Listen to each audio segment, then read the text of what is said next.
I'm going to be really annoying and not answer this in a totally direct way, but it's really important not to be a perfectionist about approaching your perfectionism. Oh, yeah.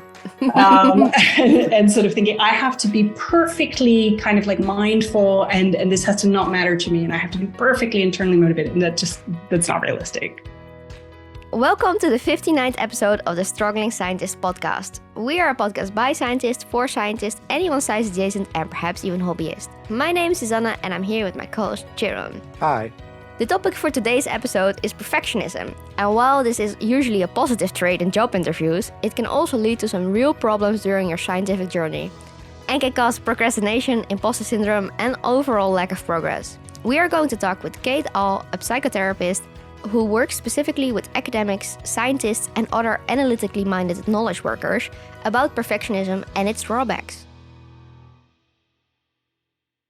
Welcome, Kate. We are so happy to have you on our podcast today. It's so lovely to be here. Thank you for having me. Yes. Now, before we get started with our very interesting topic of today, we would love to know a little bit more about you.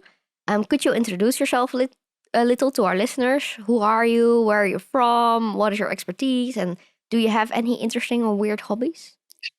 Sure. So I'm Kate All. I'm an integrative psychotherapist. And I'm based in the UK, in Cambridge, but I grew up in the US. So I've been over here for about 25 years. And I come from an academic family and a university town. And so I kind of grew up in that whole environment. I worked for a while in academic publishing before becoming a therapist. And then after being a therapist for a while, I went to work at Cambridge University as an in-house therapist for their faculty and staff counseling service. Mm-hmm. And now I'm in private practice and I see a wide range of clients. And I also run a compassionate productivity workshop for academics and other knowledge workers. Weird hobbies. I don't have any weird hobbies for you, I'm afraid. Mm-hmm. I love reading fiction. It gives me a real sense of kind of how things can surprise us, how life can still surprise us all the time. And I really, really love that. I get a lot of that from my work anyway, but it's nice to see it kind of taken out into the realm of imagination. And creative writing is something I enjoy as well. Oh, nice. Were you already doing those before you started your practice, or was that something you picked up afterwards? Yeah, no, it's something I've always done. And actually, to some extent, the journey I've been on with my writing has been one of really trying to debunk my own perfectionism. And I really got to a place with it where it feels like it can be just for me, right? And that feels great. So. Okay, so maybe let's dive in right into the topic of today's episode, perfectionism. How would you define perfectionism, and what are some sort of common signs or perfectionistic tendencies that you have seen or come across in academia? Yeah. So it's such an interesting one, the definition of perfectionism, because I think it is an attitude or a set of behaviors that we find our way to through different channels. And I think a lot of the common discourse about perfectionism centers on this idea that it is primarily emotional, and it is a feeling about the self, a very all or nothing feeling of, I am my work. I am what I do. And if what I do is not perfect, it is worthless. So this real, very stark polarity between, either it's perfect or it's just garbage. And I think that's there for a lot of people. But I think what I don't see addressed kind of sufficiently is another way that we can be led into perfectionism, which is a much more cognitive perfectionism. And on the extreme side of it, you would see that sort of in OCD, but it is a real kind of discomfort with the feeling of things not being right or not being done, a real discomfort with incompleteness, a real discomfort with sort of not rightness. And I think that is there a lot in academia. And of course, you can have both of those things. You can have the feelings about the self and the self-esteem, and you can also have this feeling of, I literally cannot stop working on this until I get it right, and I don't know what to do, and I feel helpless about it, which I think probably a lot of academics can relate to. Do you think that to a certain extent, so when I hear you talking about that, I think I sort of imagine it sort of like focusing on the perfect result Yeah. trying to achieve the perfect result. But I can also imagine trying to have the perfect system, not necessarily tied to the result, that you're sort of doing everything to feel like I did everything I could to get that result. But Yeah. And that's the thing I think about, a perfectionist tendency is that it's greedy, right? It kind of, it gets its hands on sort of every part of your life. So it can be the results. It can be, the system to get the result. It can be, the morning routine before you start the system to get the result. It gets everywhere, which is one of the reasons it can be really helpful just to be alive to how it works in you. Yeah. Yes. Do you think there are also positive aspects to perfectionism, or is it all just bad? And this is the thing, right? Is like there are absolutely so many positive aspects of the temperaments and the intellectual capacities of people who have a tendency towards perfectionism, right? And where would we be without those people? And without that that dedication to really leaving no stone unturned and getting to the bottom of things. And I think, like, as a society, as a culture, we really benefit from people's dogged determination, but on an individual level, and I think on a kind of an institutional level, it can be really corrosive. So I guess I think it's important to make that distinction that as long as you're managing your perfectionism so that it allows you to flourish, then a lot of the characteristics, that are co-opted by perfectionism can still go on, if you see what I mean. That was a long-winded way of saying that. Yeah, I was actually wondering, do you, maybe without naming names or anything like that, can you share some examples or stories of how perfectionism has hindered some people with scientific progress in their career development, for example? Yeah. So I guess I can't speak to scientific progress because I myself am not a scientist. So I would just, bungle the details of that. But, what I saw certainly in the university sort of faculty and staff service again and again was people who just got very, very stuck. So people really stuck finishing, writing things up, finishing doing drafts of things. Perfectionism really causes problems in collaborations with other people, both because of self-directed perfectionism, but also because of perfectionism about the stuff other people are doing. So it can cause real problems in working relationships. People can feel very micromanaged and as though their progress is blocked. Also further along in people's careers. So once you get past postdoc stage and, you're in that kind of happy place where you've got a permanent job and you're super excited, it actually can be very difficult to avoid burnout because you want to be perfect in all of the roles that they're giving you, and they're giving you lots. And so you want to be the perfect, mentor, supervisor, you want to be perfect for your students, perfect for your colleagues. And it's just too much. So I see it happening in that way as well. Yeah, I can actually perfectly imagine that. Do you think it has gotten worse over time, or has this always been a problem in specifically academia? So, I think the people who are drawn to academic work have a certain cognitive intensity that predisposes them to perfectionism. You don't get a lot of kind of sloppy people going into research. But I think, what's gone on in the past, 30 years, I would say, in terms of there's a lot less administrative support. So academics and researchers and grad students are having to do a lot more sort of non-research work, non-teaching work, just like extra kind of admin stuff. So the workload is higher. The expectations are higher. There's also the career precarity that is sometimes not really acknowledged. So it's just harder and harder to get a contract that lasts sort of more than a year, and that can lead you to feel like you're failing in some way rather than the system is just really hard. But then also, I just think generally culturally in society, social media doesn't help. Like we know more about other people's lives than, we were ever designed to. And if you already have a tendency to, compare and want to kind of compete and be better, it's just a nightmare. Because you're constantly flooded with, and people are only saying the good stuff. So, so there's a lot that I think doesn't help. Yeah. You also mentioned earlier that as long as you sort of what's the word again? Control your perfectionistic tendencies, then it can still be fine. But how would someone like a PhD student or more senior researchers recognize when their sort of perfectionism is becoming a problem or going too far? How would they do that? And that's going to vary so much from the individual, but that's such an important question. And I think we need to kind of walk it back a little bit and think that that before you can even recognize that's going on, you need to be paying a certain amount of attention to your own personal experience. And that is an area where people who are perfectionists actually are underdeveloped.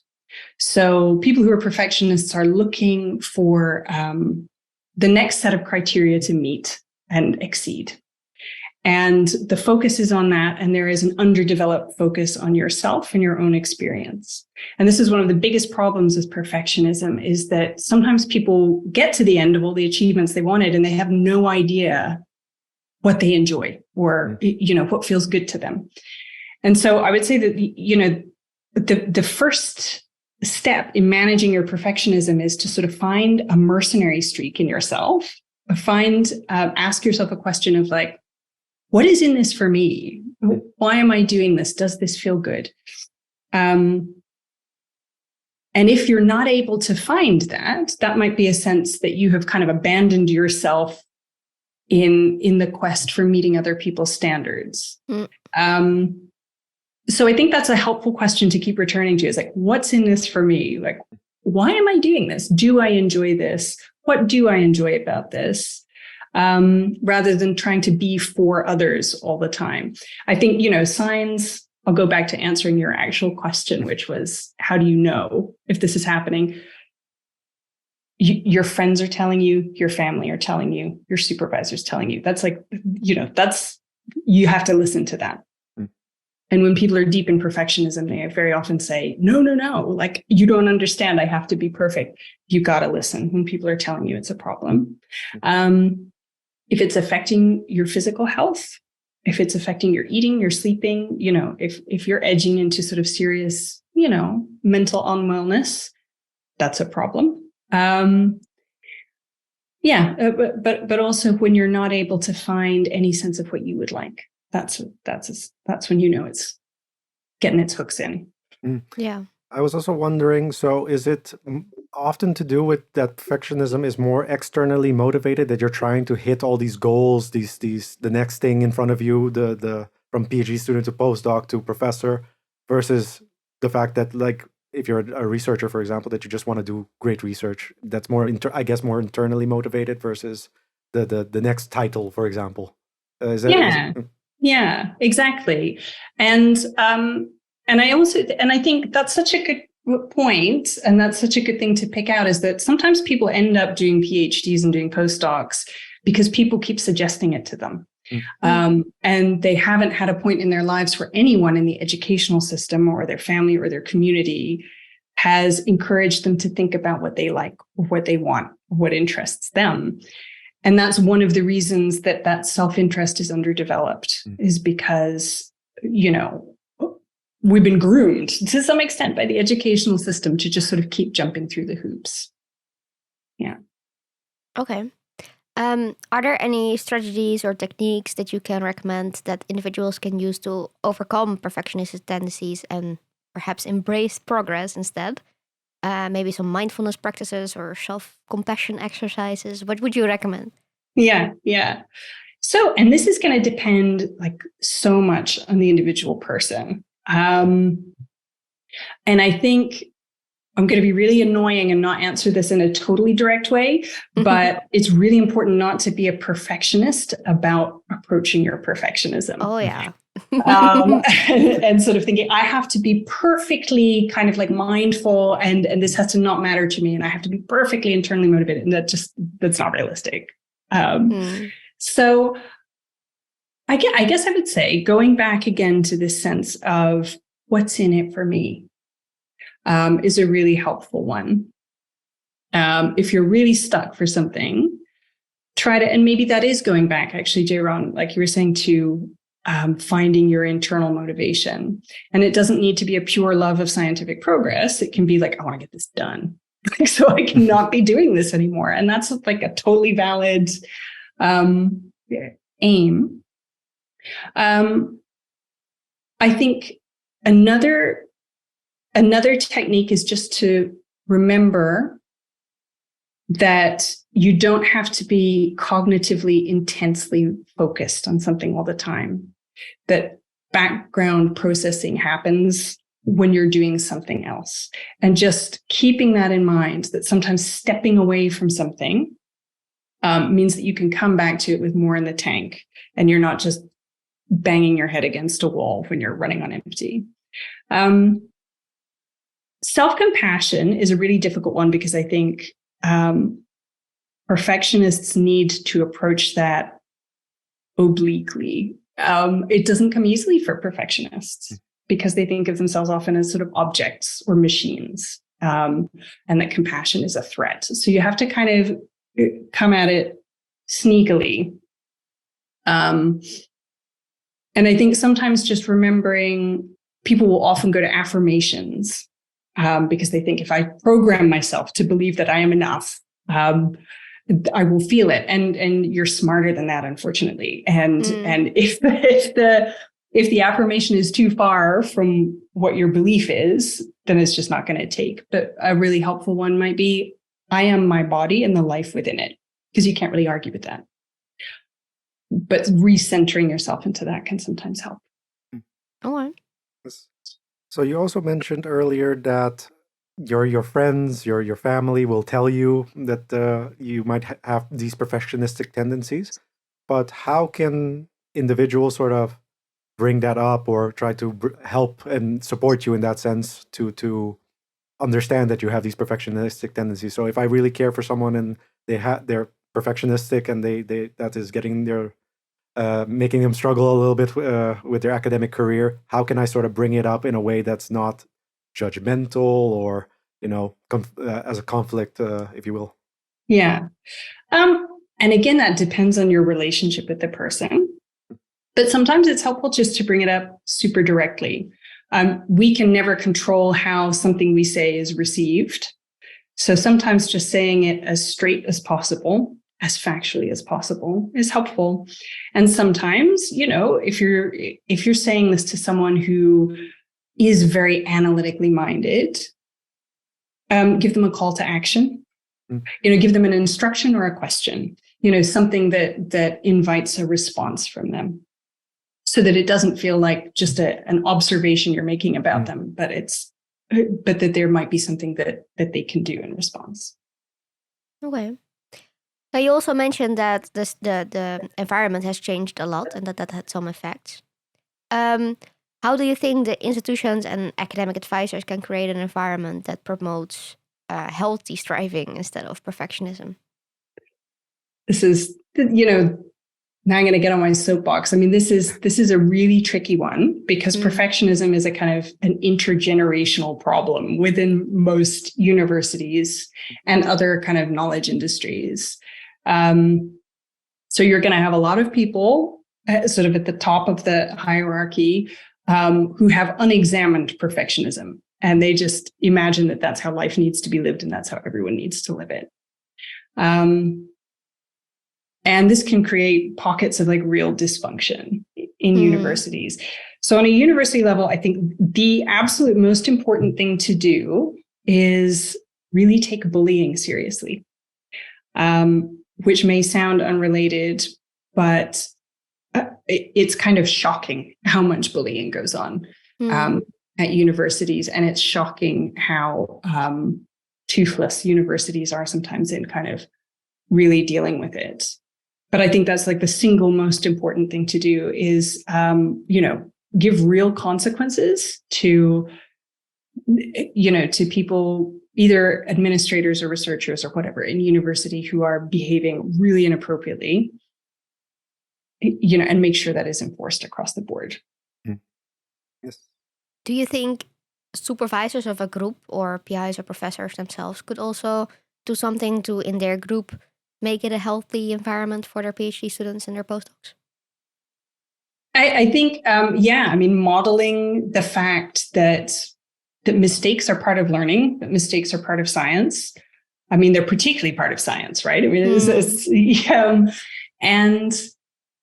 and modeling, I suppose, being able to have an emotional response to that is not catastrophic. Being able to share, I'm disappointed in that, or I'm a bit embarrassed about that, but these things happen. Just being able to model that, I think, is really helpful. Okay.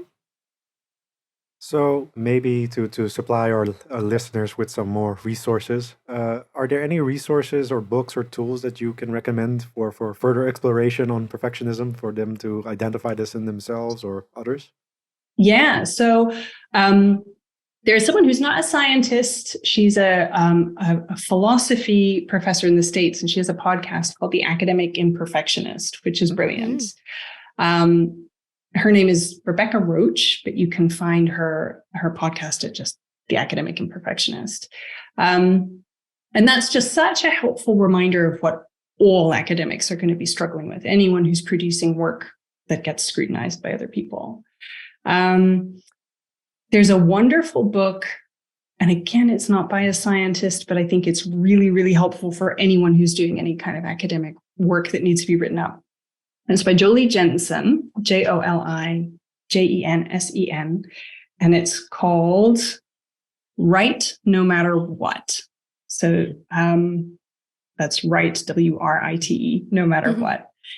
And it's just such a pragmatic exploration of how, when you have like literally no time, you can keep chipping away at projects that are meaningful, and she explores all of the myths we tell ourselves about what we need in order to make progress. Like, I need to have finished everything else. I need a clean desk. I need a really big chunk of time.